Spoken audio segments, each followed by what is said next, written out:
की बात रखूंगा। सम्माननीय मंच, उपस्थित समस्त महानुभाव, मेरी मातृशक्ति, नवयोग मंडल, उज्जैन से लगाकर संपूर्ण भारतवर्ष और विदेश से पधारे हुए समस्त आमेटा समाज बंधु, आपके सबके श्री चरणों में मेरा सादर प्रणाम वंदन। सभी को जय श्री कृष्ण, जय श्री राम।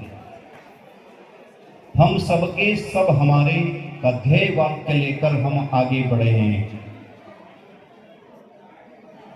एक राष्ट्र एक आमेठा, ये दूसरा हमारा ध्येय वाक्य। लेकिन सबसे बड़ी आवश्यकता है कि हम सबके सब हमारे। मैंने कल भी निवेदन किया था उद्घाटन सत्र में, इस राष्ट्र को परम वैभव पर पहुंचाने के लिए प्रत्येक हिंदू व्यक्ति हिंदू राष्ट्र की परिकल्पना करता है।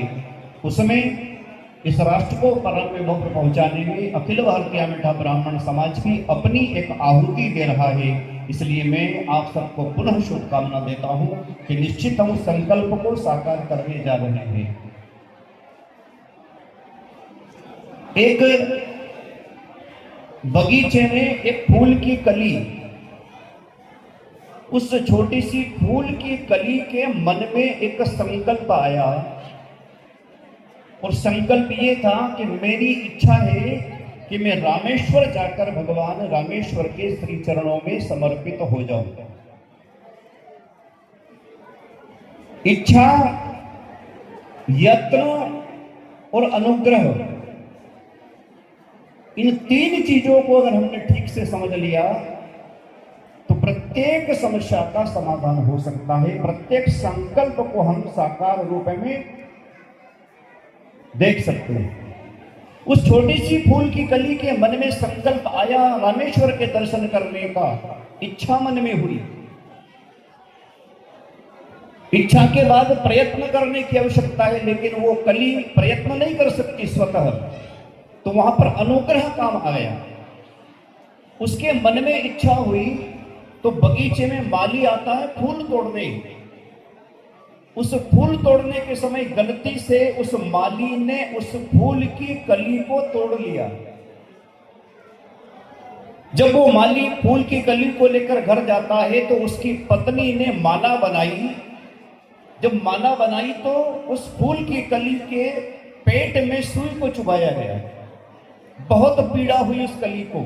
संकल्प है रामेश्वर के दर्शन करने का, लेकिन संकट कितना है, संघर्ष कितना है।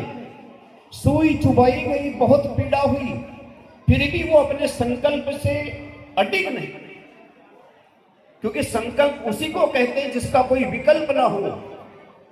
फूल की कली ने सोचा चाहे मेरे पेट के अंदर सुई चुभ गई हो, लेकिन मेरा संकल्प है कि मैं रामेश्वर के दर्शन करूंगी और एक दिन निश्चित सफल होंगी।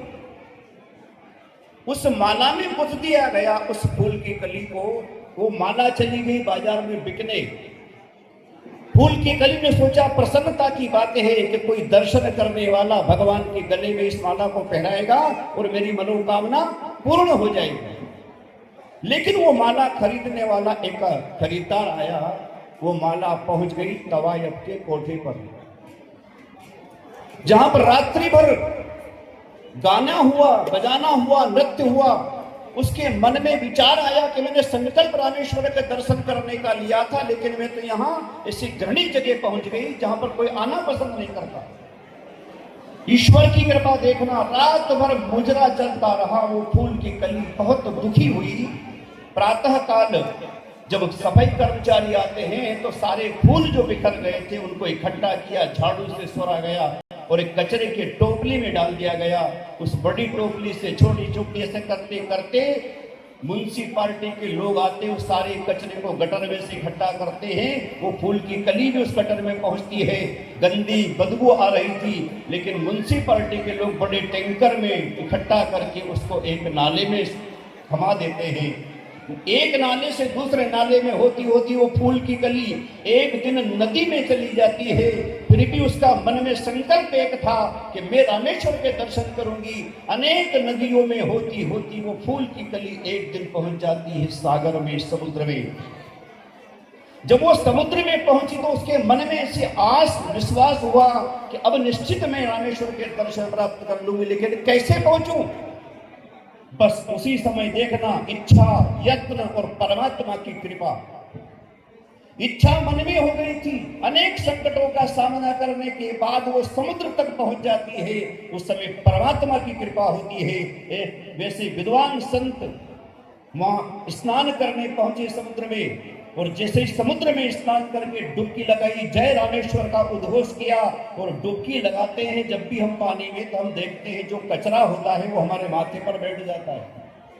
जैसे ही संत ने जटा खोलकर डुबकी लगाई, वो फूल की कली उस संत के माथे पर बैठ जाती है, और संत ने पानी का लोटा लिया और गए रामेश्वर में जल चढ़ाने, और जैसे ही नीचे मुंह करा वो रामेश्वर के चरणों में फूल की कली गिर जाती है। इच्छा, यत्न और परमात्मा का अनुग्रह जब तीनों का समावेश होता है तो एक भूखंड तो क्या, पूरे देश में हमेशा आमेटा समाज के भूखंड को हम खड़ा कर सकते हैं। आपका सबका मन और प्रयास अच्छा रहा। समय की मर्यादा है, मैं ऐसे संपूर्ण विराट समाज का दर्शन कर रहा हूं।